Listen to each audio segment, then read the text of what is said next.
So today we have verses 11, 12, 13, and 14 of chapter 18 lined up. I will start with verse number 11. I will chant.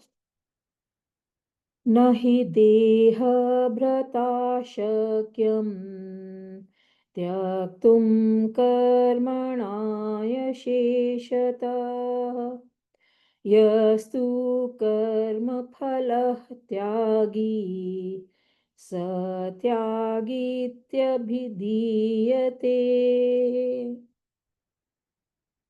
So the verse translates to, verily, it is not possible for the embodied or the person who has a body to abandon duties entirely. But one who relinquishes the fruit of action is called a tyagi or a relinquisher. So let's take this up word by word. Na is not. He, in reality, verily, deha bhrata. So one who has taken up a body, they is a body. So by the embodied, shakyam is possible. Tyaktum is to abandon. Karmani is actions. Asheshat, so shesh is remaining. Asheshat becomes not remaining or totally. So totally abandoning actions. So this becomes tyaktum karmani actions becomes totally to abandon actions. Yaha one, to but karma phala tyagi. So karma is action, phal is fruit, tyagi is renunciation. So the renunciator. So karma phal tyagi becomes relinquisher of the fruit of action. Saha, that person. Tyagi is a relinquisher. Iti, thus.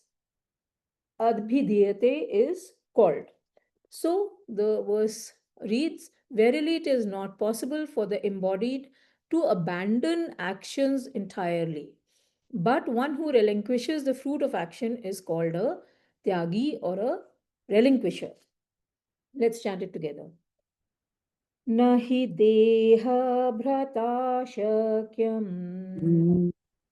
tyaktum कर्मणाय शेषतः यस्तु यस्तु कर्मफलत्यागी कर्मफलत्यागी स त्यागीत्यभिधीयते. यते. So, see, in the Bhagwad Gita, we have been right from chapter 2 when the discourse started that actions have to be performed. And in fact, that is the setting of the text where Lord Krishna is telling Arjun not to cast away his bow and arrow, but to act and wage the war. Same thing applies to us. And right from the beginning, we are talking about actions and we have to act, but the what we are also being told is how to act, right? So action per se is an insignia of life. Our existence itself is a manifestation of the activities that we do in our life. And even when we do not act, so even let's say when you're sleeping, so our physiological and psychological actions continue. But that apart,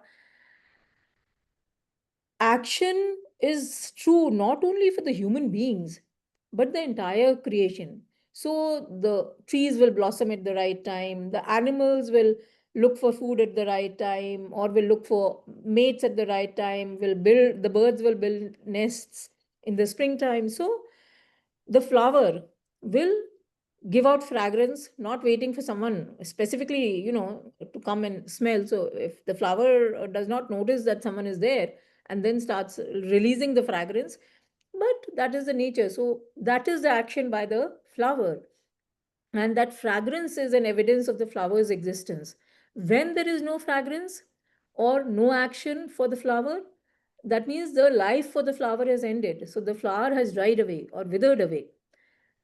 So the verse in this verse, Lord Krishna is saying that it is impossible for anyone that is embodied or has taken up a body to renounce action completely. So once we are embodied or we have taken up a body, we have to perform actions. And you may recollect that we Lord Krishna had said that even if it is for the maintenance of the body, so that was chapter 3, verse number 8, that perform your obligatory actions, for action is superior to inaction, and even the maintenance of your body would not be possible by inaction. And now, how we do the sattvic renunciation that we covered in the recap, verses number 9 and 10, that the action is not abandoned. It is the attachment to the fruit of the action that is abandoned.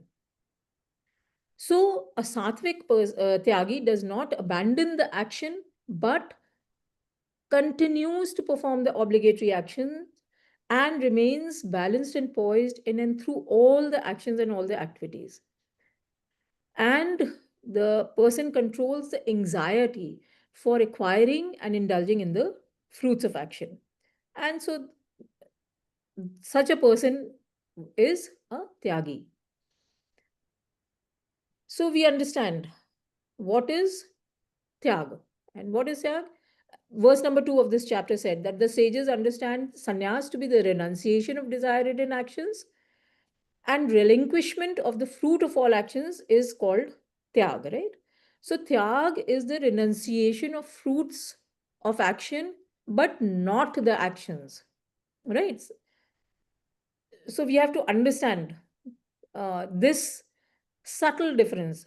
The action is not to be renounced, but the fruit of action has to be renounced. So, abandoning external objects is not tyag, that I've abandoned my studies, I've abandoned my home, my family, my duties, my jewelry. This is just an external show that, and I wear, white or ochre robes and sit down under a banyan tree.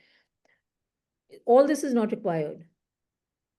The point is, if these objects still hold value for us, so I may be sitting under the banyan tree and thinking about all the gold that is lying in my locker. That is not tyag.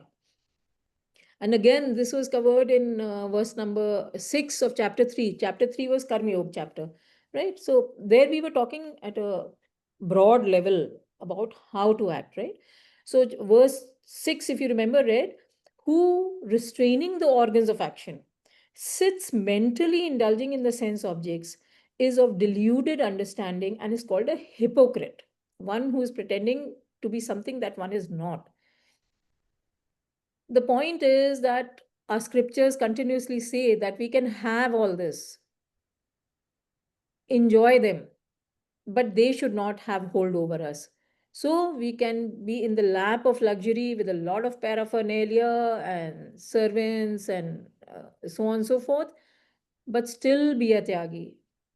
Once we have given up the worry for the fruits of action, and also all the people that we consider God and we respect and we worship. Some examples: Sri Ram, Lord Krishna, they lived in the lap of luxury in palaces with the kind of facilities that we cannot even imagine today. But their state of mind was always in the tyag mode. So their internal attitudes was way different from ours. They were not attached to any of these uh, luxurious facilities that they had. Now, the verse is talking about the embodied one, and here, when we are talking about uh, the body, so the body is what it is, or the embodied one is one in whom the self is conditioned by the vasanas. So it comprises, the embodied one actually comprises of the causal, subtle, and gross bodies.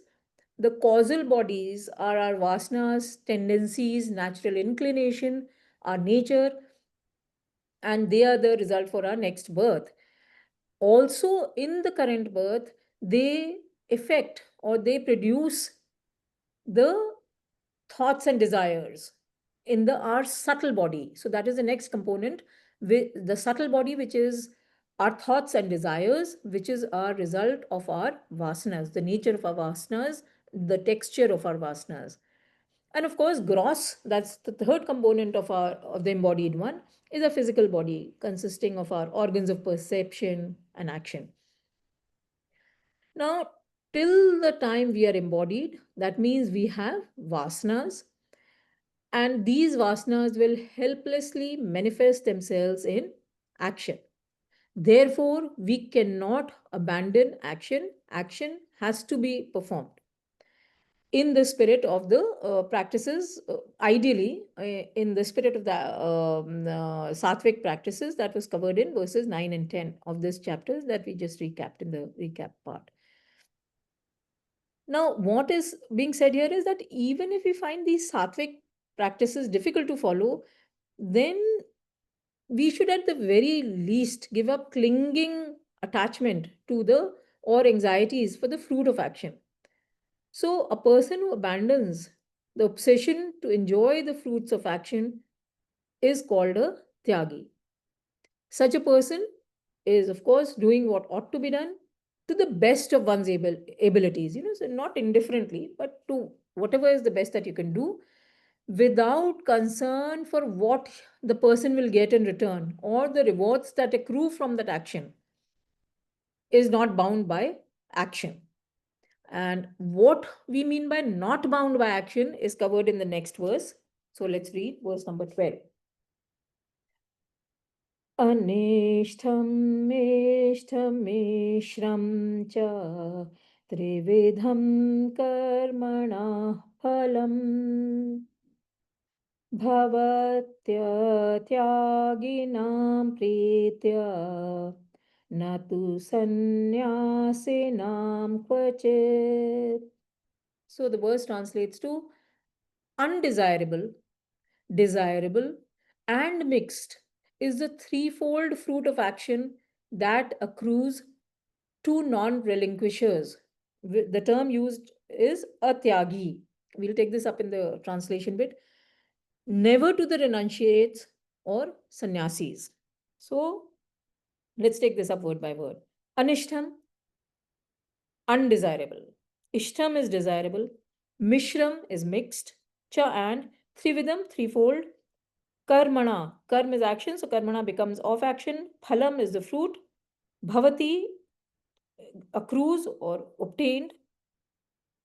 Atyam ginam is of non-relinquishers.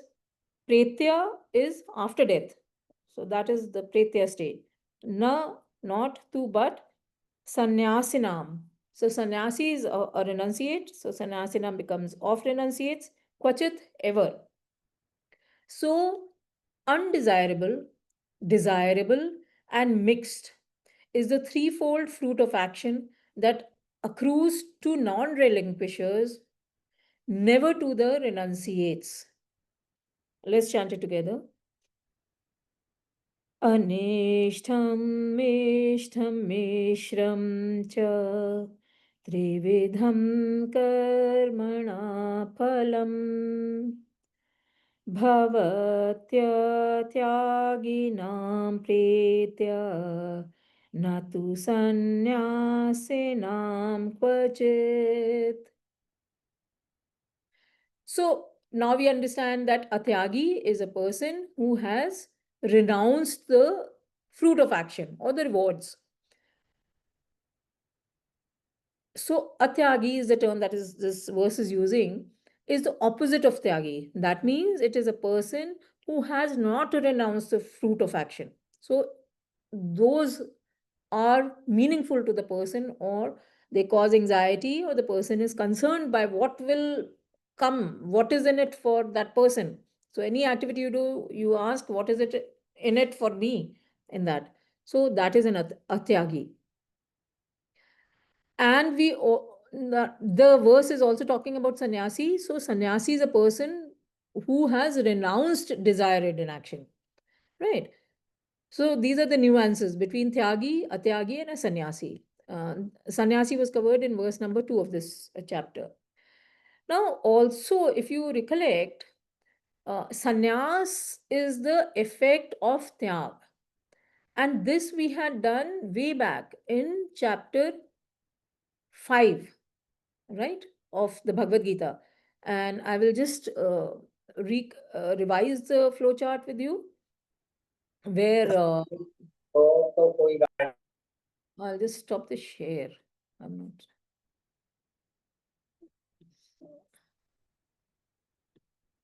So can you see my screen now? Can you? Can you all see my screen? Yeah, we could see it. Now can you see? Okay. Can you see it now? No. Yeah. Now can see now. Yeah. Yes, So yes. see, this is what we had done in chapter 5, that we start with on the path of Karma Yoga, right? And whatever practices that was explained to us in chapter 3, the Karma Yoga chapter, we start reducing our vasanas. So the direct result of is what? Our mind becomes quietened. We become introverted. We can withdraw from the world. And this opens up our faculties for contemplation. And then we are on the path of sannyas, or we can be called a sannyasi. So what happens is that sannyas is actually an effect of tyag. So if we are a tyagi, and that's why the focus is more in this particular chapter on tyag, sannyas will follow automatically. So if you're standing in the sun, and the shadow will follow you. If the sun is shining and is overhead, the shadow will be there behind you. So if you are a tyagi, sannyas will follow automatically. And of course, then it goes on to talk about the Gyan Yoga. So how you become a Gyani, that particular chapter. So Gyani means you become one with the Paramatman, right? The bottom line is that the Tyag is the cause and Sannyas is the effect.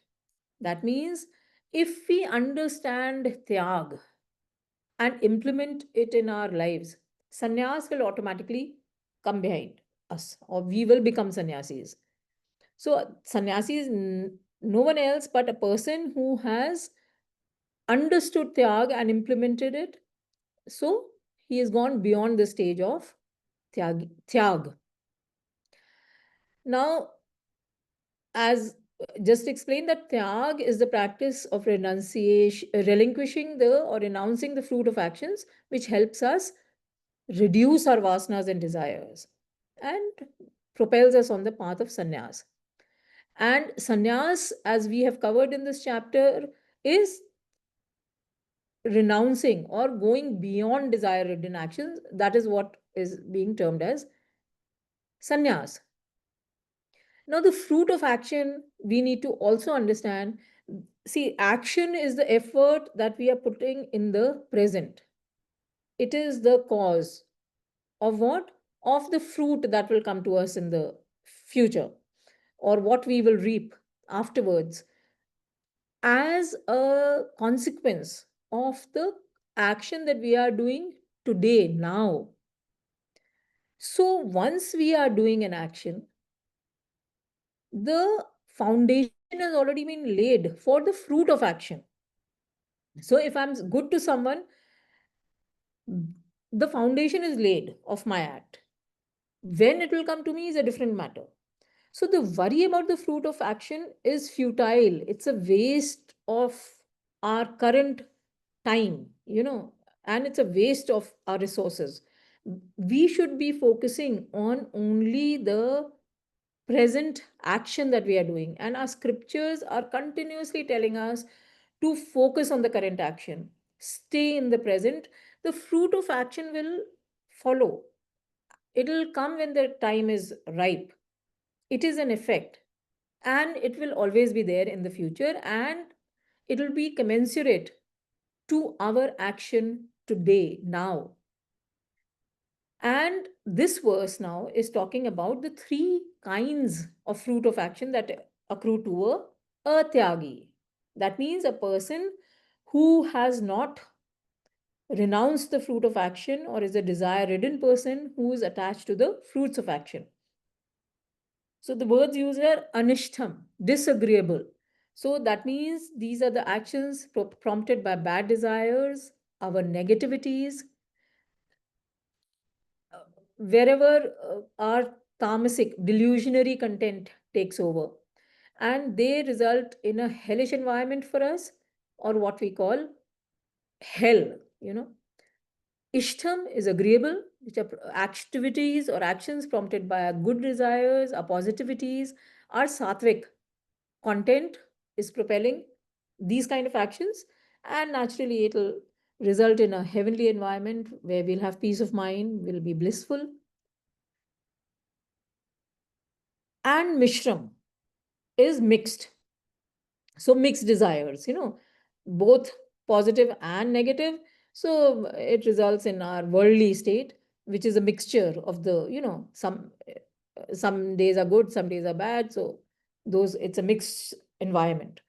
So it's a mixture of agreeable and disagreeable circumstances, which as we live in the world, we experience, ups and downs of life, what we call.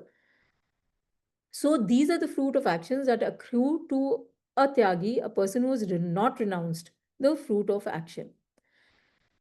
And if you may recollect that we have been talking about that, these actions stick or don't stick. We've been talking about which actions stick, which actions don't stick. So these are the actions which stick to the person or taint the person. So what is tainting our actions? Our desires, our motives. These are what are the binds. These are the motives are binding us, and to what? To the world, to the next birth. How? Because they're increasing our baggage. So we are not able to sublimate our desires, our vasanas. We are increasing them. So we have to take a birth to sublimate whatever desires, our tendencies. We have to go through the birth to fulfill them, those desires. So the bottom line is that when we are in the world, we must act, that we have understood. Now, there are two ways in which we can act. One is which binds us, and the other is that liberates us. We are binding ourselves how? By indulgence, and we liberate ourselves by non indulgence or by sublimation of desires. All our actions must take us to the higher levels and not to the baser ones, to the lower levels. Actions must help us in our connection with our inner source, ourselves, our with that Paramatman within each one of us, and not with the external world. So a sannyasi functions without motives because he has renounced desire-ridden actions. He has no desires and attachment. His mind is pure, clean, unconditional. And the only goal he has in mind is attainment of the self. And therefore, he does only obligatory actions and has renounced desire ridden actions. Now, at this point, I thought I'll recap some of the verses of chapter 5 because that is where we had covered a lot of this bit. So I will just read out the translation of verse number 7 of chapter 5. One who is united by yog means union with the self. So, one who is united by yog, who has purified and conquered the self, subdued one's senses, and realized one's self as that pure consciousness in all beings, is not tainted, although acting. So the word taint was used here. Verse number 10 of the same chapter said, one who dedicating one's actions to Brahman, acts abandoning attachment, is not tainted by sin as a lotus leaf by water. So this was a brilliant simile. So the lotus stays in the water, or lotus leaf, okay, is in the water but doesn't get wet. So similarly, a person who has renounced desire full actions or desired actions is not tainted by actions, just as the leaf, a lotus leaf, is not tainted by water while being in water. So such a person stays in the world and is not tainted by the world. Verse number 11 says the yogis, having abandoned attachment, perform actions merely by the senses, body, mind, and intellect for self purification. And verse number 12 of the same chapter had gone on to read the yukta, or the united one, having abandoned the fruit of actions, attains eternal peace. The ayukta means the non united one, impelled by desire and attached to fruit, is bound. So, again and again, this is being told to us. And you can refer to that particular chapter where this was covered in great detail.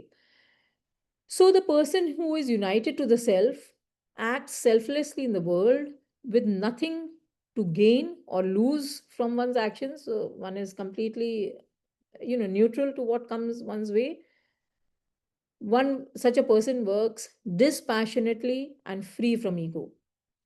Such a person's actions do not produce new vasanas and sublimate whatever vasanas that are there. So, actions do not taint or stick to such a person, and therefore, because the person is not generating new desires and vasanas and the old ones are getting sublimated, he or she ultimately gains enlightenment. Let's move on to verse number 13. पञ्चेतानि महाबाहो कारणानि निबोध मे सांख्ये कृतान्ते प्रोक्तानि सिद्धये सर्वकर्मणाम्. So now Lord Krishna says, learn from me, O Mahabhao, the five causes or components for accomplishment of all actions as declared in the Sankhya or Upanishad system, which is the end of all actions. So let's take this up word by word. Panch is five. Etani, these. Mahabhao is the name for Arjun, which means mighty armed. He was a great warrior. Karanani, causes. Nibodh, learn them well. May, from me. Sankhya, so this is referring to the Sankhya system or the Sankhya philosophy. Kritante, Krit, Ant.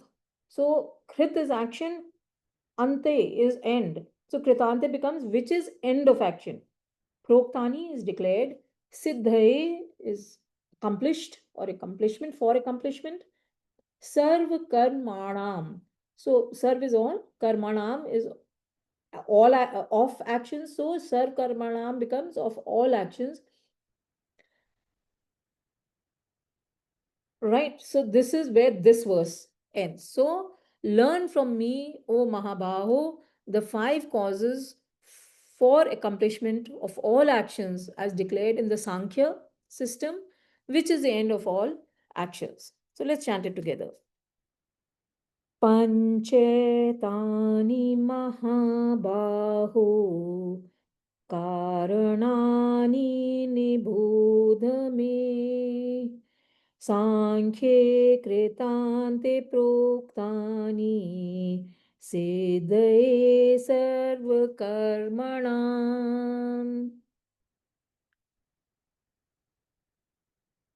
So now, continuously we're talking about actually the fruit of action. So, fruit is again the effect of action or the result of the action. So, the natural question is that what is action? Action, per se, we know that, okay, I'm breathing, I'm sleeping, and so on and so forth. But to understand renouncing the fruit of action, we first have to understand what is action. See, we in the Karma Yoga chapter 3, which was chapter 3, we had talked about action and how to do the right action. So we were learning about the technique of the correct action. Now we are going back and analyzing an action. Okay. So this is the question that Lord Krishna is addressing from this verse onwards in subsequent verses, because this knowledge will help us develop the detachment from the results of action. See, it's just like sannyas automatically following tyag. So, similarly, once we understand what is karma, we can talk about the fruit of action or the results of action.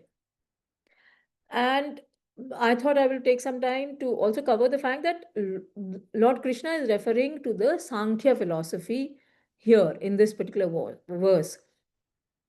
So he that is referring to the philosophy that was passed on to him from the previous sages. So the Sankhya philosophy is Lord Krishna's source, and we are referring to the five causes or five limbs or components of action, which was covered in the Sankhya philosophy originally. So what Lord Krishna is saying, that he is not giving this philosophy. It has been already expounded by the great sages of yore in the Sankhya philosophy. So the five components that or the causes that must be present in all of us and our actions, and they must work in synchronization as a team to for us to execute and perform any one action in the world. So for any and all actions, all these five components are required. And this is true for anything that we do: hearing, tasting, speaking, winning a medal, anything.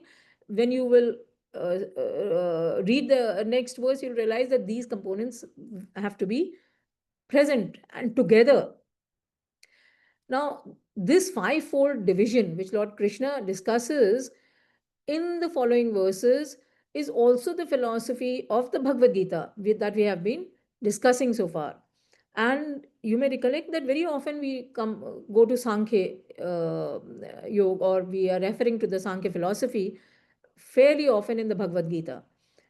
So the two philosophies are in sync, the Sankhya philosophy and the one that we are reading in the Bhagavad Gita. And the Sankhya philosophy is attributed to the great sage Maharishi Kapil, and it is based on a system of analytical rationality. So, knowledge is developed of that Paramatman, God, through an analysis of the elements, components within the body and in the creation around us. Now, this philosophy as a separate text is no longer available with us. Possibly at the time of Ved Vyas, the author of Mahabharata and Bhagavad Gita, which is part of Mahabharata, there might have been some books discussing this topic which are lost to us now, and the references to those texts also. However, for our understanding, we can take the Sankhya philosophy to be the philosophy of the Upanishads.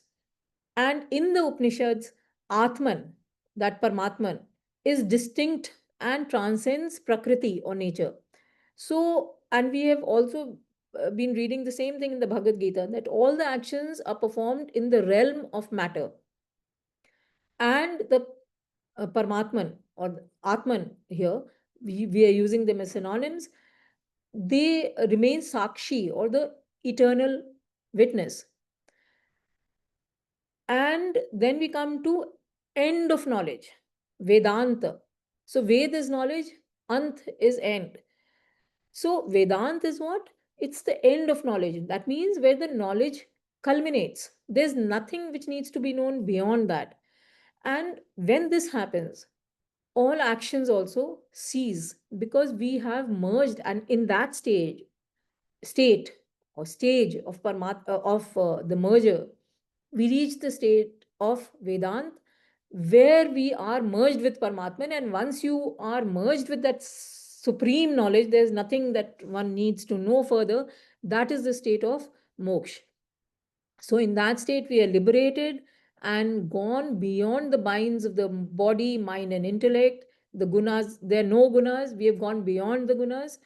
And in that state, the mind, senses, body ceases to act, action ceases.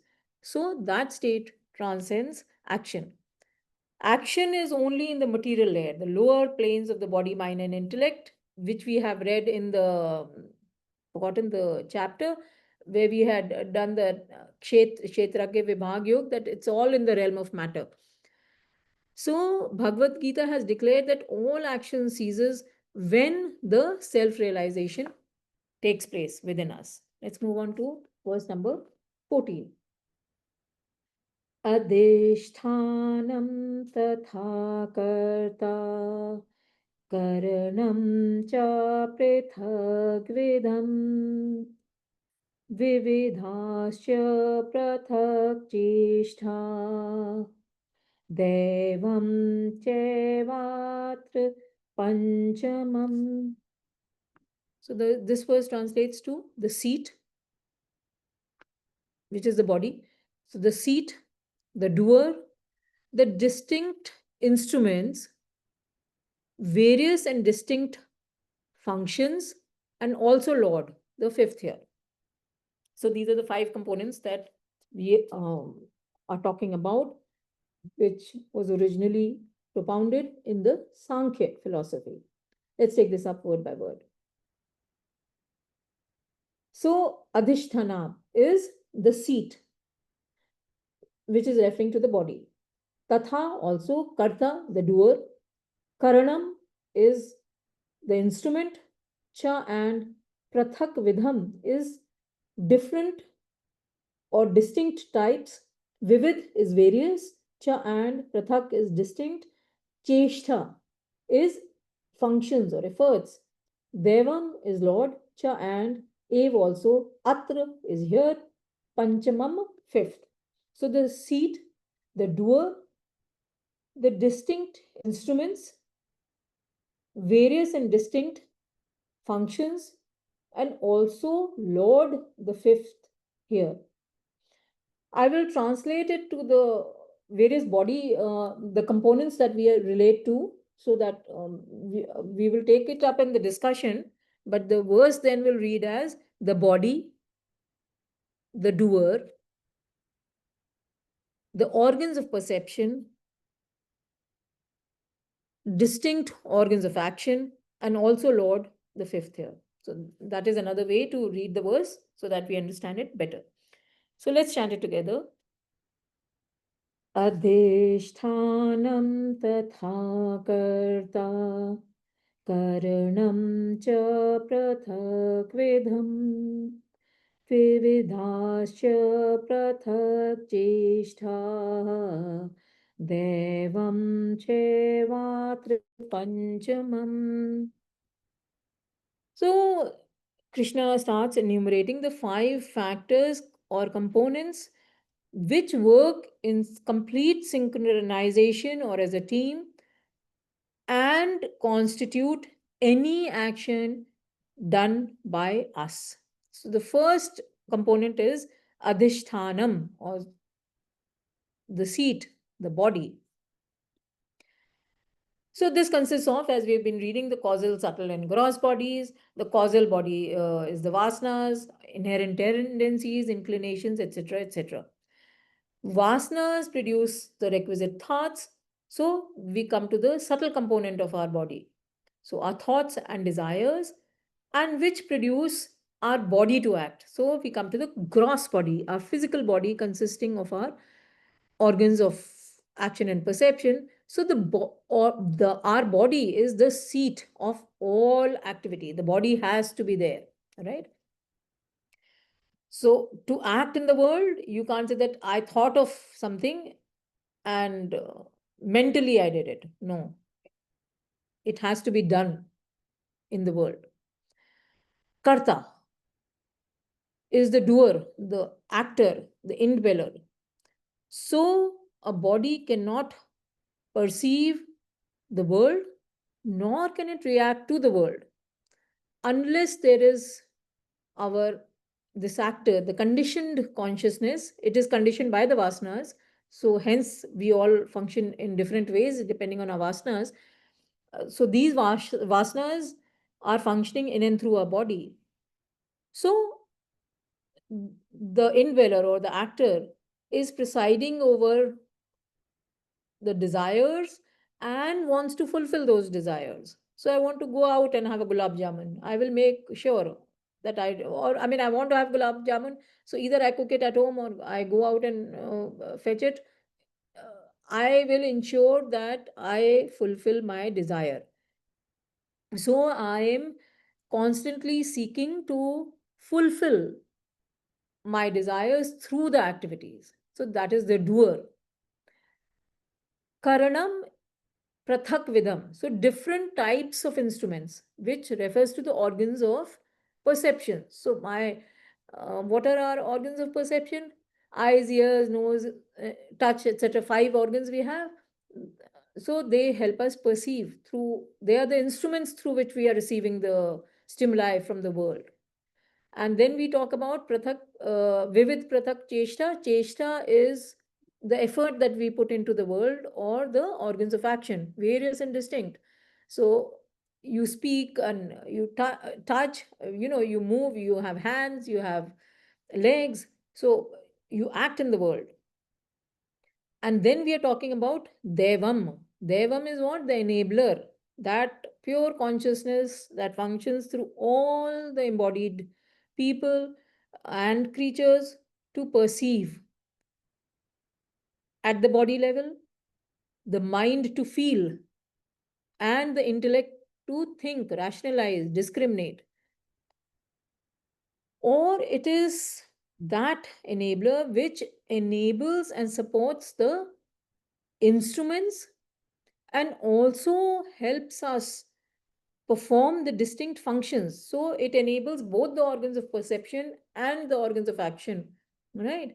So when we have eyes, so eyes are an instrument, but sight is the function.